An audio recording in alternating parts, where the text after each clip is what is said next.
to Nerdindex. Today we're talking about our experience playing Assassin's Creed Shadows. I apologize in advance, but this is going to be a fairly negative review. The start of the game was rough. The very first thing we experienced was the portal to the store, which was disguised as a lexicon for the other games in the series.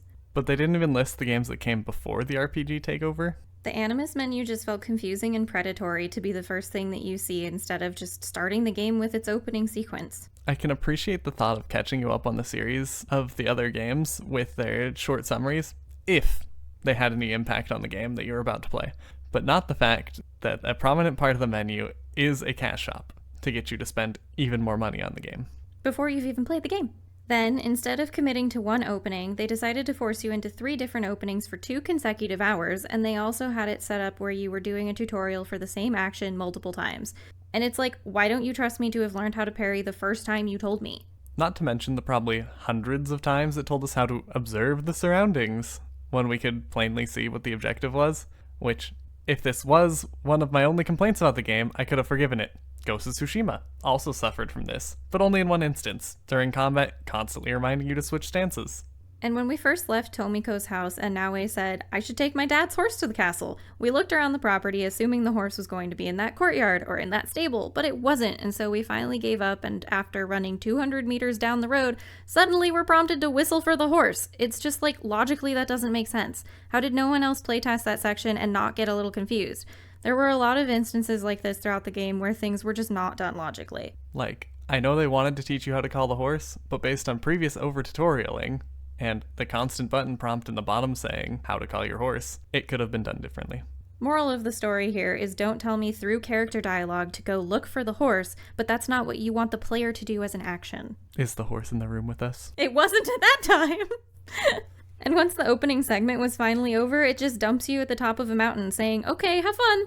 Like, there's a suggestion to go back to Tomiko's house, but it's not something urgent, and then there's just a big open map in front of you. This is where most open world games kill my motivation. If I wanted a big sandbox, I'd probably just go play another game. But the part of my brain that thrives on checklists and plans and a sense of accomplishment showed up after we got the hideout established and started working on it, so I did get sucked into the minutia of the game a bit. There were like 2 days where I was lost in the sauce.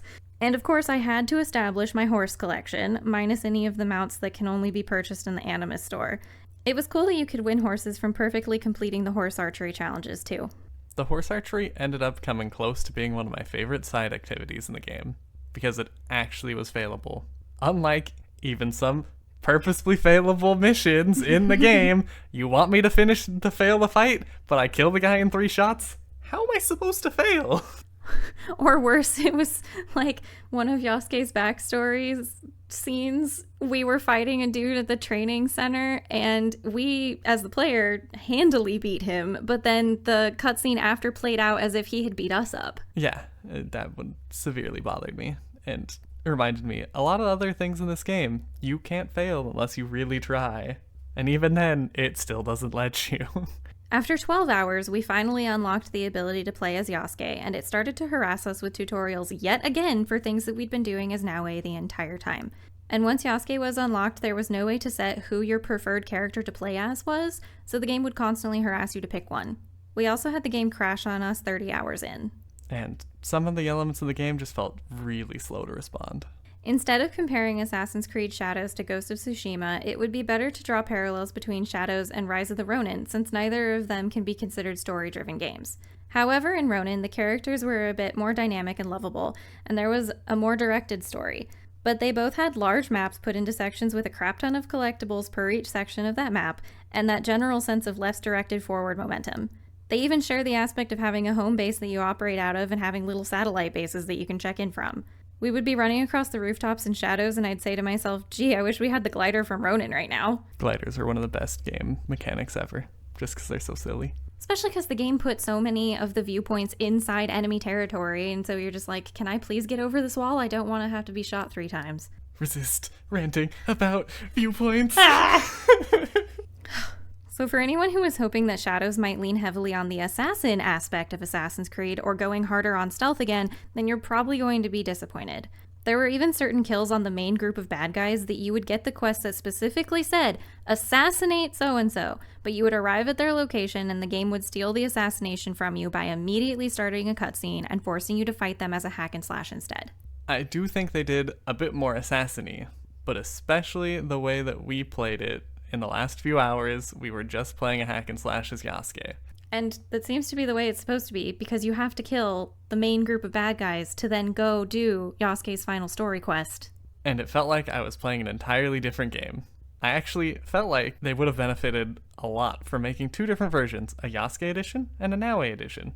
Or they should have made the game something closer to the first two credit rolls of Nier Automata, where your first playthrough is experiencing the story as 2B, and the second playthrough is 9S's point of view. And the game did not present anything else to you as a positive compensation. It just felt like soulless busy work, which means it's the same experience as playing any of the other games that have been put into the catalog since Ubisoft started open world bloat. I can't tell you how many hours of gameplay were spent simply having the horse auto-follow a path to a place that we hadn't been to before to be able to finally do a mission. There were quite a few times that I would queue up going to an objective and then just go to the bathroom or start making dinner. I knew I had long enough to wait for the slow horse to trek across the map. But I can also see how if you're the kind of person that really likes to immerse yourself into a world as more of a sim sandbox and spend hundreds of hours on it, that this could be a game that you'd enjoy from that aspect. If they sped up the horse speed like 2 times, or made the world half the size, and made it so that there was real consequences to auto-following blindly, by the end of the game, we didn't even uncover half the map anyway, and another half probably wouldn't have ever been explored if it was just me playing. The story felt fairly weak from a narrative perspective, and one of the best conceptualized characters was the kid Junjiro. And the pacing just felt strange to the point where I kept questioning if this was actually the end of the game or not. You killed the final person in the evil group, for example, and it turns out that was not the last thing you have to do. That's not the roll credits trigger, and so it was almost anticlimactic once we finally got that moment. Junjiro's a Disney princess, by the way. Much of the game felt like it was made by multiple teams at different times, and then just haphazardly sewn together at the end. A few examples of this were how subtitles at the start of the game, while playing in immersive mode, would say that the characters were speaking Portuguese. And then just halfway through the game, they stopped having that subtitle tag. And if it was an accessibility argument for having it there originally, it could have been an accessibility setting, or it should have been consistently present throughout the game. And sometimes they would put a translation of a Japanese word that was used in the sentence, and then sometimes they wouldn't. Or they called a lady that was working at the shrine a shrine maiden in one shrine, and then a shrine Miko in the next shrine that was literally part of that same quest. If this hadn't been the long-awaited Assassin's Creed installment taking place in Japan, then we wouldn't have played it, and it took us roughly 50 hours to finish. Yeah, this game really feels like it assassinated the Assassin's Creed franchise for me.